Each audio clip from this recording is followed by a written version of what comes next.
14 juin 2021, le premier jour de la semaine, et ça lundi, on a toujours dans cadre émission d'émission Kindoki politique à to analyse akande na ipsa rabinota monyo soto argumentaka petope saramakanisi na yosonyo sopona kotonga edifice moneno ezali bongo démocratique du Congo mboka na yo ozolandanga mboka na ngai mboka na biso banso ata kozali banda mboka o ya bakoko na yo ezaka moko RDC. Alors pour na émission lelo to yambi politicien te lelo to yambi politicien te to yambi un professeur d'université, azali scientifique, azali moto mayele.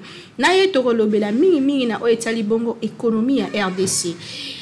Le lo tozole la mboko ezo changer te to kanisa ki soki ancien régime elongwe na place que régime asekeye makambo ko changer na baguette magique. Donc d'un coup que tout va changer, mais aujourd'hui to se tomi kutike tout ça presque qu'on vivre makambo moko problème économique ya mike mbongo ezate problème na ba wenze na biso problème pe na ba niveau supérieur pe ezali makasi récemment tozwa ki ba révélation makasi ko ba économie na biso ezana ba expatrié ou bazalaka bazo ba entreprise. Donc makambo belé za autour il y a ba problème économique tellement que bomi tuna ba question ana lelo to yembeli bino moko il y a ba scientifique ya mboka na biso na problème au fond. Qu'est-ce qui se passe? C'est le président Félix qui a un problème, c'est le gouvernement Samalou Konde, c'est le gouvernement Ilunkamba. Est-ce que c'est Kabila qui a un problème? Soyez branchés. Tozali Bongona, professeur Nkama, Azali, professeur à l'université de Kinshasa, Unikin, Azali, professeur na faculté de l'économie, professeur Topession Mbote. Mbote, maman. Émission na biso ezali na lingala souffrait que o soana population na lingala ezali sengo mingi ko soana bango na lokota na biso moko na lingala.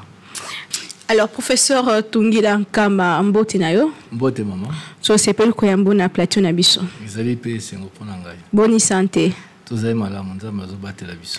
Alors population kinoise population congolaise mobimba eza o se poser ba question ozali nganga mayele na o etali bongo économie ba problème o ezali mingi na mboka na biso. En tout cas débat na biso lelo ko tourner sur économie à RDC lelo presque nyonso ba problème ezali gouvernement isikeye union sacrée.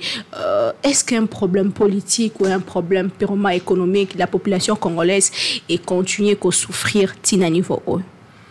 Merci maman pour la motuna na yo. Nakoya nolango na ndenge ya ndenge lobi kokola banganga mael. Voilà. C'est-à-dire que le problème est gros à d'origine purement politique ou purement économique té. Parce que biso tant que d'origine politique, ça signifie que tu as un choix. Ndenge to zwaki mikano pour ko sala eloko boye to eloko boye. Hein? Na ebité bazolanda biso bayoka déjà mate ya économie politique. Pour na biso tango lobi économie politique ezali ba choix. Soki na ina keni wenze, il faut na zo décision. Mokano nazo kende wenze pona luka eloko boye to boye pona sala nango boye to boye. Tango na kokoma kuna bako bayi mombongo bazotekela ngai bakotia mituya na bango. Mais bako forcer ngai te baloba ke no somba epai na ngai. Ngai moko musombi tena kozwa décision na kotala epai oyo ezali na talo muke mais na qualité oyo ngai na sepeli na yango mutu wana nde akozwa mbongo na ngai. Donc na économie mutu nyonso ntango aza kozwa mikano na ye aza kozwa ba décision yango nalobi ete problème na biso kouta ekoki ntango mosusu kouta na ba décision économie il y a matière économie na ndenge tozwaka mikano na mibu esila koleka to ekoki kouta na libanda ya mokano na biso po tozali mboka moko katikati na mboka ebele na kanisi plus de 200 et quelques pays na mokili mobimba n'est-ce pas ba pays nyonso wana ezali interconnecté ezali na relation moko na mosusu eloko ezali na Congo te tango se utaka na Chine tango se utaka na Turquie to na Europe to na Afrique du Sud tout ça bato wana mpe baza koluka intérêt na bango biso so tozali na makoki mingi te tokozwa biloko oyo pena tozali nango besoin mais tokozonga na quantité to na qualité oyo biso tokoki biso oyo tosepeli nango te mais pour moyen na biso eza moke. Donc je crois qu'il faut tout nuancer moi réponse ici kawana. Les problèmes économiques to mikakata na économie ko uta soit na ba décision ya malamu to ya mabe to zwaki kala, soit ko uta pe to ko ba libanda d'une manière exogène, donc uti na katité mais uti na libanda. Moi libanda mboka. Uti na libanda mboka. Nyoso wana to ko gérer yango selon situation na biso oya lelo. Vraiment, il faut que le problème il y a RDC et Zanini. Comment vous expliquez un pays potentiellement riche? Mais ça ne s'abuse que s'abuse le outabo. Bon, moi, on a que tout ça, na sol moko eza riche, sous-sol riche, kasi population ils vivent en pauvreté extrême. Comment vous expliquerez? Bah raison que vous avez mingi maman. Tozali pays au lobby bien potentiellement riche. C'est-à-dire que makoki ya kozwa bomengo ezali na kati ya mboka. Mais makoki yango ezali mise en valeur te. Bati yango na musala te. Moi na tanga botami lelo aza mona muke akoti na nokela cité mutu moko te akokoloba soki lobi akozala nani. Il faut akota classe, il faut balakisa ye, ba découvrir ba talent ezakati na ye, ba former ba talent wana et s'exercer akemba na kati ya musala ayekoli de lobi akomi productif akomi mutu munene bakomi tala ye ba bia oyo depuis bo mwana na ye toza ko mona azaki na talent tant monsieur ko beta balle tant sous talent ya ko soigner bateau avec un médecin demain mais il ko senga formation. La même chose pour Namboka. Mboka ils ont un potentiel et ko comme mboka munene mais ils ont senga ba conditions ebelé. Donc on peut s'andakisa. Omoni na ba mine oyo ezali musala eza munene na Congo, musala ya mutuya na Congo, hein, ezali travaux to industrie ya ba mine tango nazo tangisa bana na kelasi nazo bana bango que pays na biso moteur ya économie nango ezali mine na moya lelo, n'est-ce pas? Boka même présent zo ba que il faut siko sola zo revanche sur les mines parce que mine ezo senga ba capitaux ebelé pour na ko développer yango pour comme effectivement de la richesse ba teka yango ba transformer yango économiquement mususu biso to za devise ko senga musala ebelé. Pour ça, on a un investissement monene. Alors, biso en tant que RDC, tant que nous makoki wana tozana ngote. Ba mine ezali ba secteur où moto ko investir 1 million 2 millions de dollars te. Ezali ba secteur mo ezako senga des milliers de millions de dollars. N'est-ce pas? Donc capitaux moko d'une telle importance que normalement au Kenya kozwa mutu déjà kaka oya si asala na mine waza déjà na réputation na mine mutu wana nde hein ko attirer ye ou créer ba conditions pour aya ko renforcer secteur minier. Est-ce que mbongo wana motango ya monta wana nde zangi na RDC to zana makoki wana te? Tozali na makoki yango mais tango moni musala oyo l'état aza ko sala en tant que gouvernement ye moko akokoka te parce que zali vocation première na été. Un état n'a pas la vocation ya comme un commerçant. L'état n'a biso rôle na ye zali ko créer ba conditions pour ba investisseurs ba ya. Ils ont les Congolais, ils ont les étrangers, ils ont les Afrique du Sud, l'État a créé la condition, il y a investissement. Mais il y a moko à investir, à développer, à son bon, à son musala. Na moya lelo biloko wana sala makasute. Kala izalaka bongo. Hein, ba état tozako benga ba état socialiste, ba état communiste, bazaki na démarche wana. Mais bi moko ezaki échec parce que l'État azali un bon gestionnaire té. L'État makoki na ye ezali ya ko gérer ba mine te, ko gérer ba entreprise ya transport biloko nyonso wana malamu privé à salango pour na profit, n'est-ce pas? Pour ya futa pa ko epa ya l'État. L'État s'est concentré na misala oyo ezalaka kaka ya l'État lokola ko soigner bateau, ko tangisa bana na kelasi, ko protéger bateau, ko kata justice, hein, ko former ba soda biloko wana de l'État ezali makoki na ye plein et régalien. Professeur, Manu na mo qui est place wana tant on que l'état azana na akoiko comme commerçanté.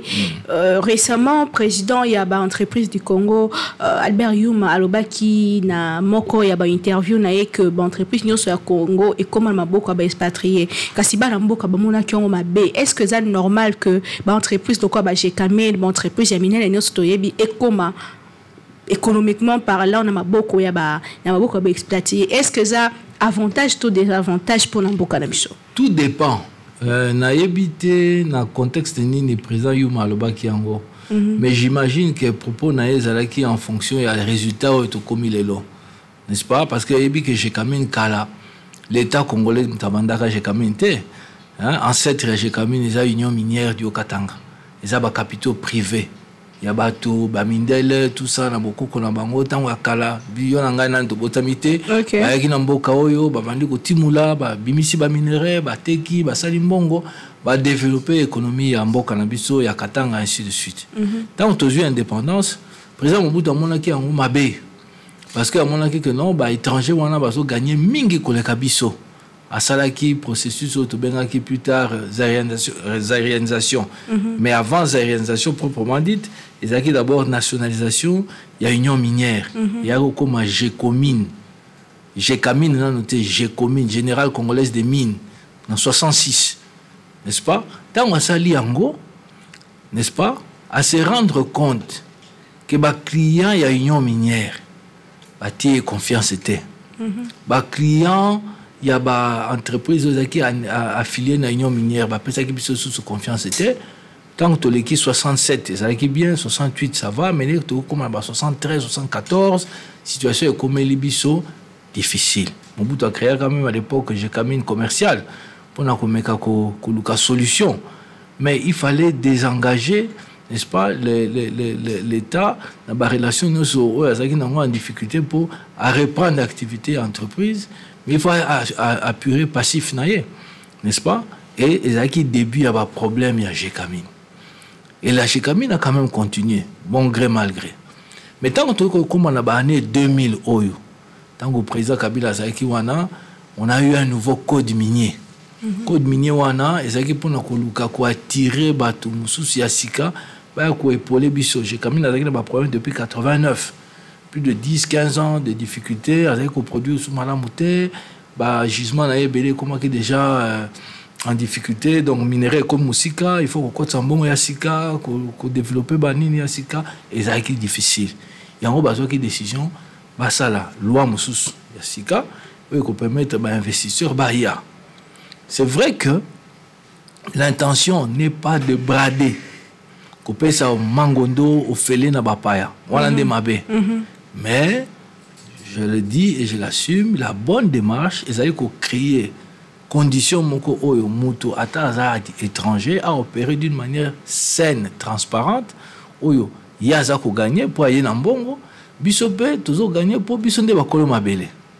Donc, dans la matière, tout est question, si vous voulez, d'équilibre. Équilibre, c'est la malamu. Gagnant, 50-50. Gagnant. Yo peno limboli yango malamu. Il faut ça là, gagnant.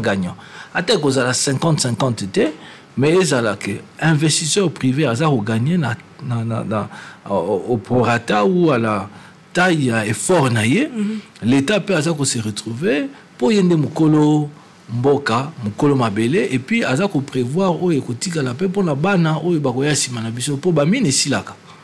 N'est-ce pas? Donc, un investissement gagnant-gagnant, c'est que tu as 50-50. Mais il faut avoir une répartition pour tenir compte de la condition et belé.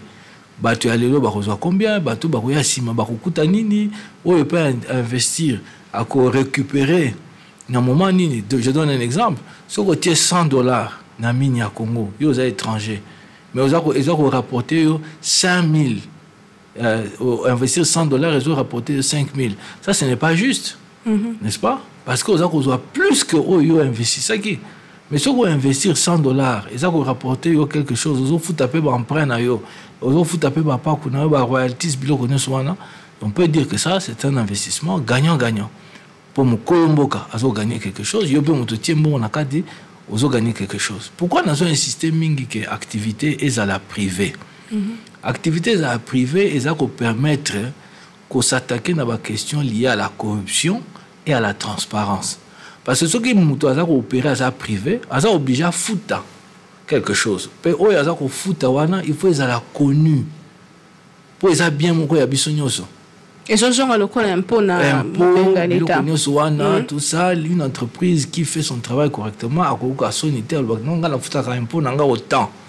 Ça fait partie, il y a des critères, il y a des redevabilité, transparence dans les industries. Professeur, quand vous avez le bac est à la privée, on a quoi vous appelez mon amboka. Pourquoi seulement étranger? Tout à fait, pas seulement étranger. Dans le bien, dans le sens que privé pour l'anga, n'a quoi c'est pour la coup toi ça mon amboka. N'est-ce pas? N'a quoi c'est pour la coup toi ça mon amboka. Mais tozana n'a pas l'amboka est belleté. Où il y a des moyens, il y a quoi investir le col à Glencore, le col à BHP, l'entreprise nous sommes à Rio Tinto, Banani, Banro et compagnie.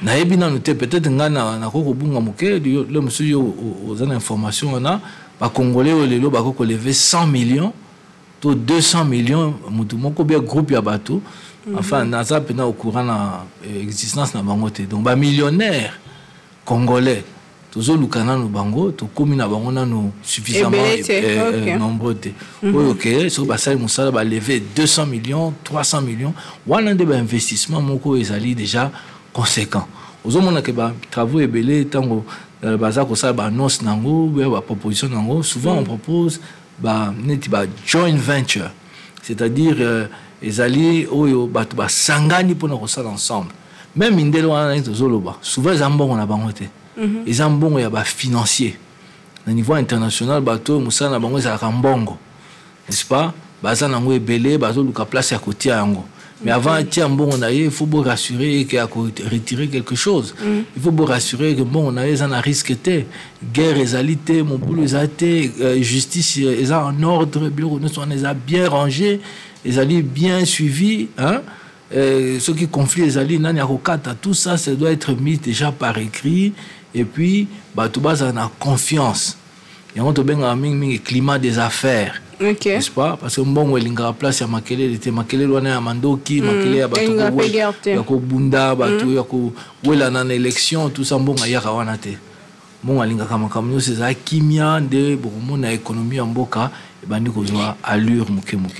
Professeur Kam Azali Bongo, professeur de l'université de Kinshasa, Azali Kolobela, Lelo et l'ongonaye de Kambetsali économie en Bokanabiso, professeur, ce qu'il faut remonter dans l'histoire, problème économique, il y a RDC, bandi wapipo, bami si subazolo bandi, ou indépendance, bami subalobi bandi na Mobutu, bami subalobi et outi mingi na mwana mboka Joseph Kabila po abebisaki mboka. Selon yo na mutamayele ndenge histoire et économie en Bokanabiso, problème en outi wapipo, ti lelo to ça toujours na sous-développement.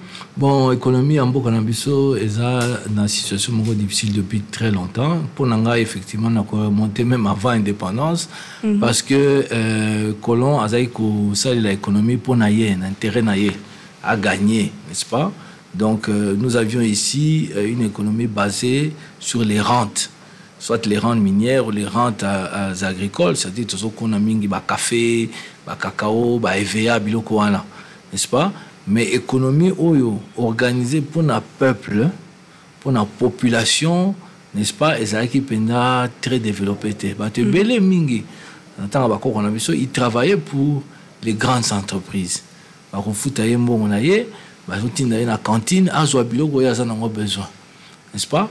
Mais il n'y avait pas véritablement volonté pour permettre à nos aînés, nos grands-parents et tout ça, là, économiquement fort, organisé. Après, tout comme belé, tout botami, tout comme belé, l'indépendance Congo, ils ont 16-17 millions d'habitants, les autres ont presque 90, bientôt 100 millions d'habitants.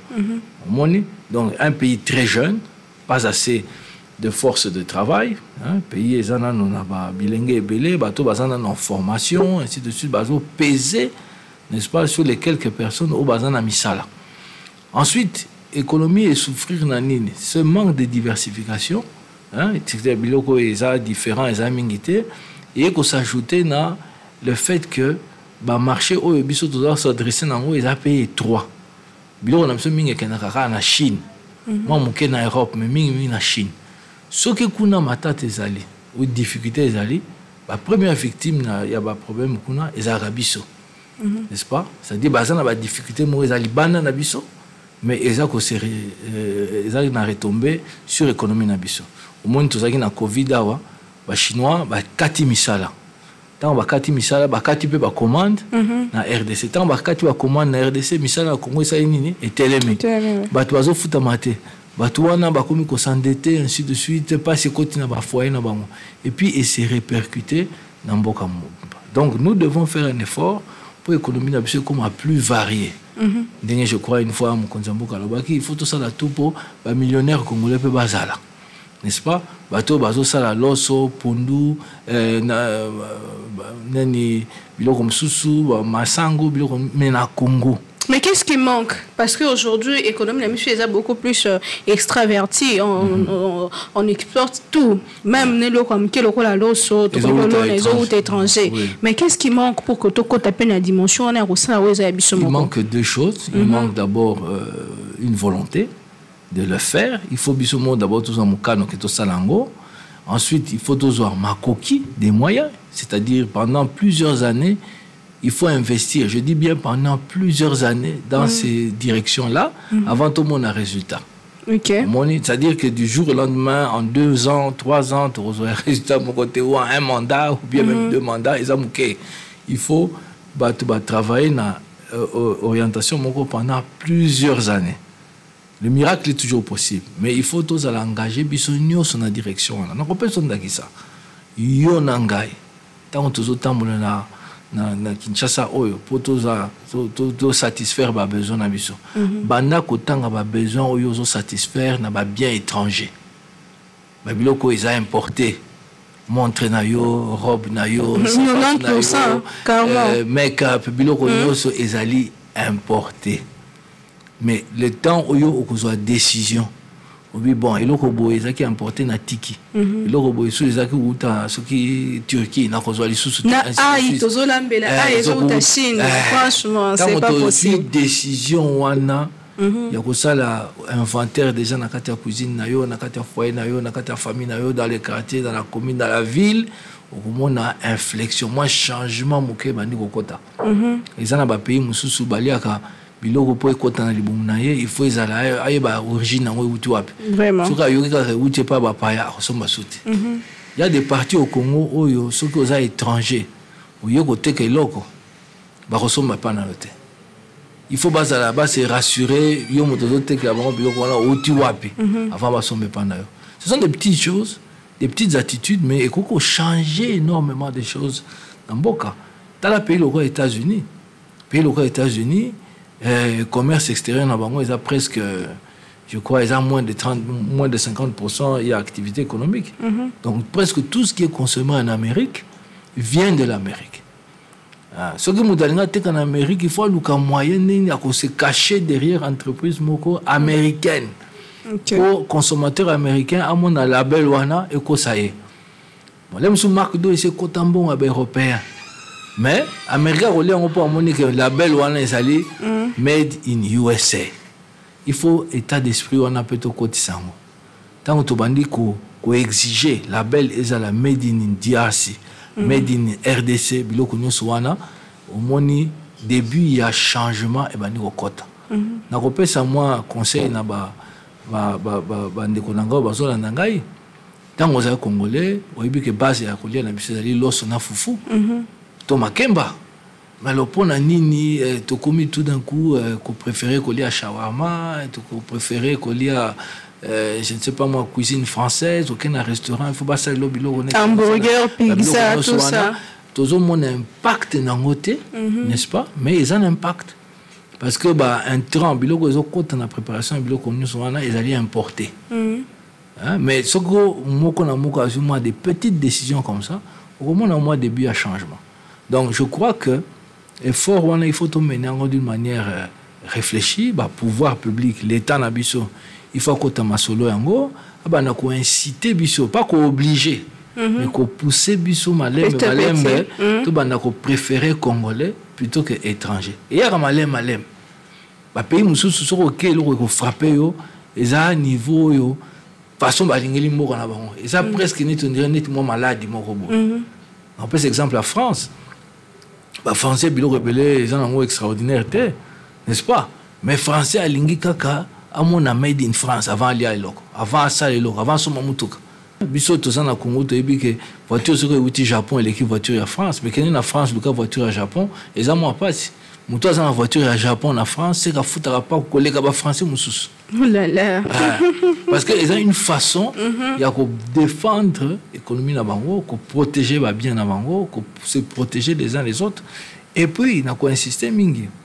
Il faut que ton économie, oyo, n'a pas petits acteurs. Bato nous sommes mingi to négligé kawana ba mama malewa ba onde ba ça racine ya oreka petites et moyennes entreprises bango mais il faut to ba racine ya petite moyenne entreprise congolaise et ko utawapi l'oreka congolais hôtellerie restauration catering comme on appelle ça et ko utanda ba mama malewa tant au niveau na bango ko progresser ba comme ba restaurateur on aura fait quelque chose. Mais tant que restauration, on dit que ça tendance est côté. Hein? Un jeune homme veut sortir avec sa fiancée et tout ça, il faut pas qu'il ne ait pas un Indien, pas qu'il ne ait pas un Libanais. Non. Non, non, non, non.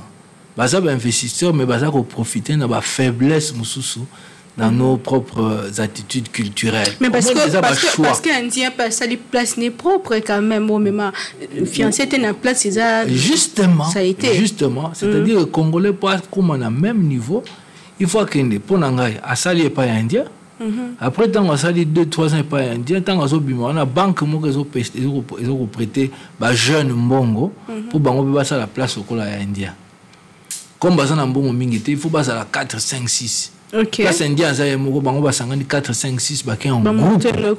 Ba pas il y a OPEC ou je ne sais pas quel organisme qui va s'en occuper à l'andi bango encadrer bango peut pas salir le là indien. Justement, c'est une question que je me suis toujours posée. Pourquoi l'entreprise Yaminene et Zaka pour les étrangers? Pourquoi pas les Congolais? Apparemment, sur autant de la ville promesse à Kinshasa, on a invité ceux qui ont contredit et au coup de supermarché qui toko indien, pakistanais, japonais, chinois, magasin qui toko nyosoana. Pourquoi pas seulement? Pourquoi seulement et pourquoi pas nous? C'est comme j'avais dit dès le départ. Ils ont un choix politique. Ils ont une décision politique. Sous décision, on a une fois. Mais les pouvoirs publics, autant qu'il y a le gouvernement, autant qu'il y a le chef de l'État, accompagner, c'est eux qui doivent porter cette envie-là. Puis aux sociétés, tu votes qui bango, tu es en place. Tu en as ningo lobby, tu en as posta tout mon ango. Mais pour ça na biso, tu vas matérialiser, ils doivent porter cette envie, ils doivent porter ce désir. Il y a des Congolais, il y a comment on appelle que non, Congolais paient à quoi ça la bon. Chef de l'État, le baguette en gros, à l'ingénieur on a des millionnaires congolais. Mais le coup la bazana noté, il faut monter à payer ça bango maboko. À booster bango pour pas progresser. Il faut lobby. En tant que pays, lobby bon, tout ça pour soutenir Oreka, secteur ouana, hôtellerie, restauration, tout ça soutenir yango.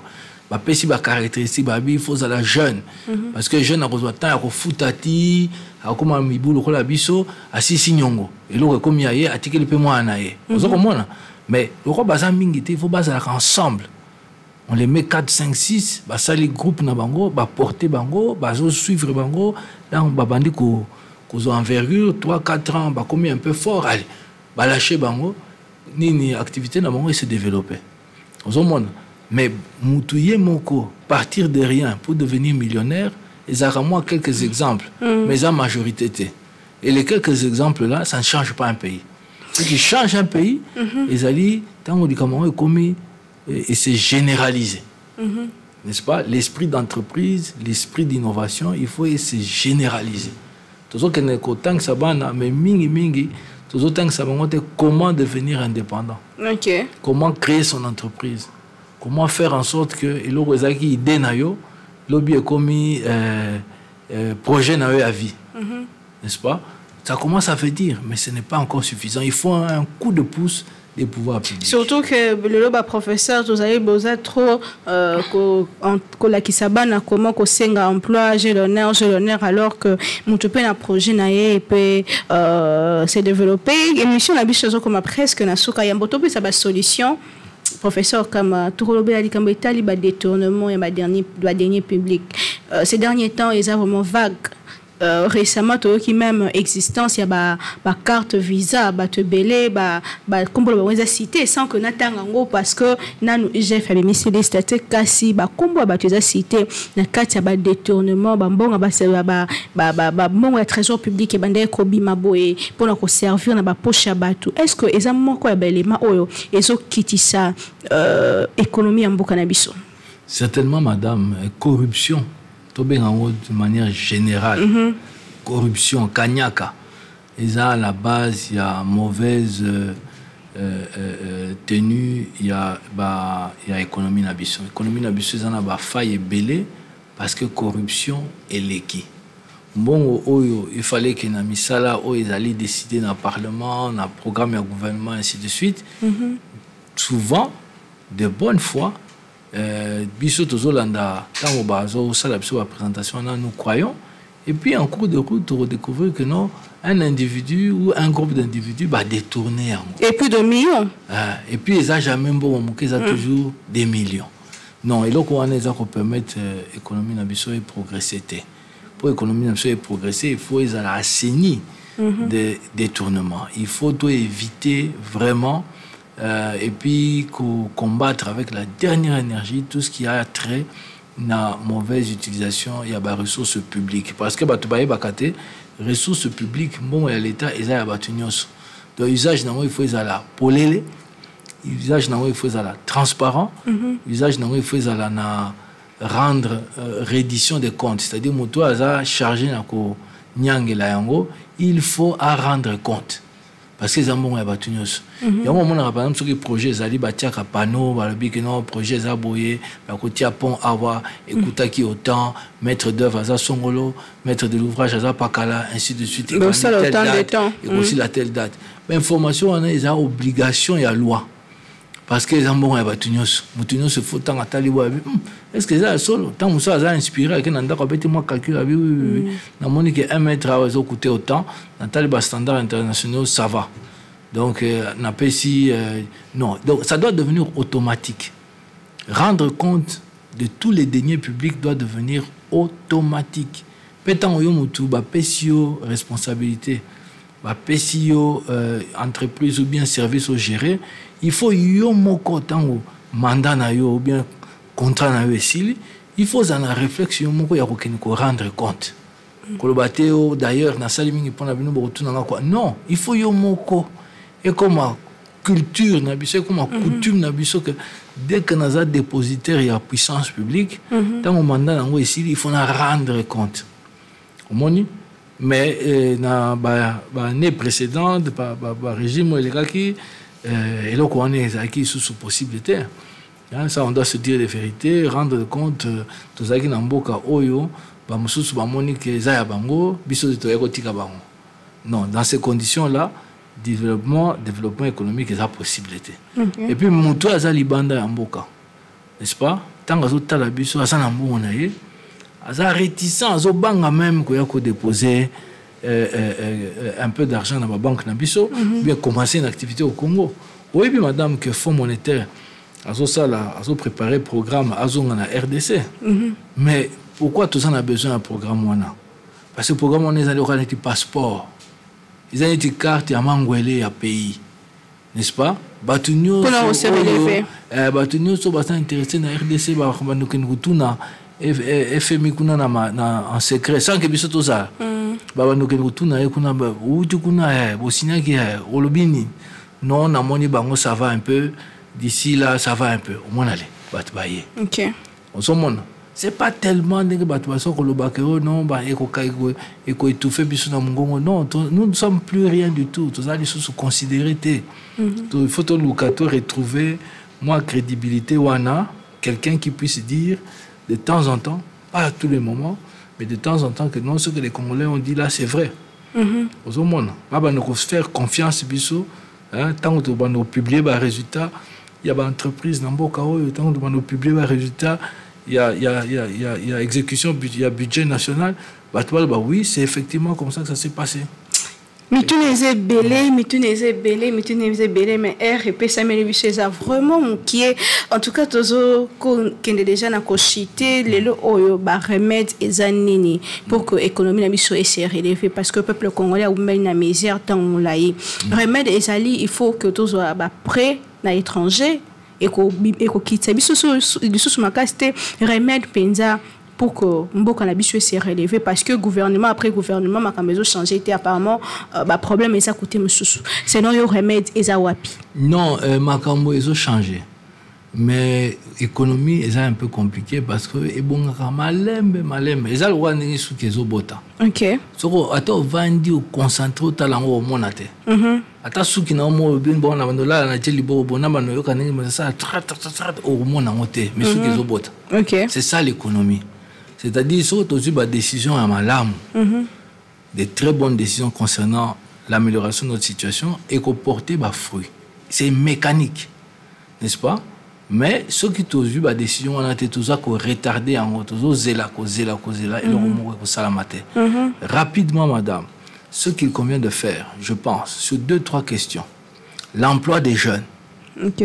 Tout le monde yomoko ebi la fois passée tout cela qui m'a système d'éducation, ils ont un peu boiteux, ils ont ekobonga lobité. Donc rapidement, il faut tout le moyen ou peut ça une possibilité, il y a qu'on former les jeunes à l'entrepreneuriat. OK. Olé c'est la question ya yonanga mudam tout côté na et comme la politique nationale de l'entrepreneuriat. Comment faire ça entre 18 ans et 35 ans, bazwa misala ou bango ba créer. Et puis, soit makoki, dans l'État, soit encadrer bango pour bakenenango moi musika. Ça c'est une urgence nationale. Mettre les jeunes au travail. Le bac a université ça permettre bango de sous-souter, n'est-ce pas? Ils ont formé bango de sous-souter. Déjà ce n'est pas la vocation de l'université, mais il faut former les jeunes rapidement. Ensuite, il faut mettre des moyens à leur disposition rapidement. Ensuite, madame, pour nous permettre que batou au balingi Congo, au balingi ko travaille dans Congo, baya effectivement ko travaille dans Congo parce que tous on a besoin de change voilà, soit expérience, soit technologie, soit bango basu ba ressources biso moi mi solo, il faut ça dans ba condition mo ya transparence. Biloko ya kosa makamoneti mine za ya batu 2 3 4 na coin après to scandale, te biloko on faut ici là. Il faut comme un pays où l'activité économique est comme transparente. N'est-ce pas? Comme ça, au moins, tu vois des problèmes. Où sont les vrais problèmes? Tu vois des solutions. Qui sont des vraies solutions? Mais Makamebele a toujours eu sous la forme du scandale. Mais tant que tu as assainir le système, tu as assainir le fonctionnement de l'Ango, et qu'on permette tous au moins des résultats. Et je pense que direction où tu as surtout maintenir cap dans 2 ans, dans 3 ans, êtes-vous d'accord, êtes-vous partant pour la révision? Il y a code minier au Tozanangolelo. Donc, code minier au Tozanangolelo, il y a 2018, pour l'anglais aller bien. Il faut qu'on maintienne en gros. Mais il faut amener les partenaires ou les entreprises qui sont candidates à investir chez nous, n'est-ce pas, à accepter ces changements-là. Il faut qu'ils acceptent ces changements-là, surtout par exemple sur la question qui concerne de la sous-traitance. Et cause à la possibilité de continuer à produire mine comme on faisait ça il y a 60 ans. Il faut que de temps en temps, eux-mêmes se posent la question, mais toujours bimsa, minerai dans Congo, et le roni est dans Congo. Quels sont les investissements autres que Oyabisomonko et Kotika dans Congo? Le Congo, il y a nini. Il y a cobalt, il y a diamant, il y a or, il y a bioroni soanate. Contrepartie, il y a bioroni soana. Et cause à la nini. C'est le dire des uns et des autres, minerai na bicho et les autres, comme la valeur, parce qu'ils ont été abrités. Justement. Donc, c'est pour ça que nous plaidons pour que Baro et Bazo qu'on investir dans la bicho, quand même, à faire quelque chose pour améliorer la chaîne de valeur au Congo. Tant on balobi na yo, teka cuivre na yo, et qui est quand même sous forme de cathode. Yolobi non, ngana komema ka zéro né na zéro même non. Oza komona. Parce que la valorisation, il y a extrait, il y a mine, et ça a différence selon présentation à produit. On doit avoir cathode, au moins on dirait que mouké, maintenant la valeur et les camions na zéro pour avoir un moyen d'évaluer les alités. Donc je crois que c'est à ce niveau-là que nous pourrons avoir des résultats. Moi, je suis vraiment en faveur. Il y a effort et salama en fonction. En faveur, il y a entrepreneuriat des jeunes, ça c'est une chose. Et puis un deuxième effort, c'est l'assainissement des finances publiques par la lutte sans merci et sans pitié contre la corruption. Merci beaucoup. Ezaki émission Kindoki politique. Elle est l'autre yambaki professeur Tungila Nkama Azali Bongo, professeur na université à Kinshasa, na faculté économie na eto Manuel moi émission Ezaki paysa ko kinimalem malem pour que tu comprendre ni les osalema. En tout cas aussi si ba question yon sauté pour ba question eza ebele sur économie biso yon stoni toyeba un peu plus sur ce qui se passe dans le domaine il y a économique asi to kozo ngambala sima pona ko so la ngoli sur mozindo botina ba question na bino na numéro ezali affiché na ba écran na bino pe bo continuer ko komela biso na page Facebook na biso nyos kongo pi la bo s'abonner pe na chaîne YouTube KNB News toujours wana et botika la branché na ba chaîne partenaire na biso boyebi que to le na ba chaîne ebele zo le ka juste na ba écran na yo connecte-toi et to solo là pour to yeba ndenge ni ko améliorer mboka na biso professeur Kama Totondio Butondi. Merci maman. Merci. Vraiment, il y a un plaisir de partager plateau na yo. Tokutani na bande ko nyonso ya mokili mobimba lobby na émission mosusu na invité à Sika mais kasi toujours avec le même plaisir. Na bossa na kolobate to longola ignorance kasi to linga mboka na biso pour que lobby et les kalelo.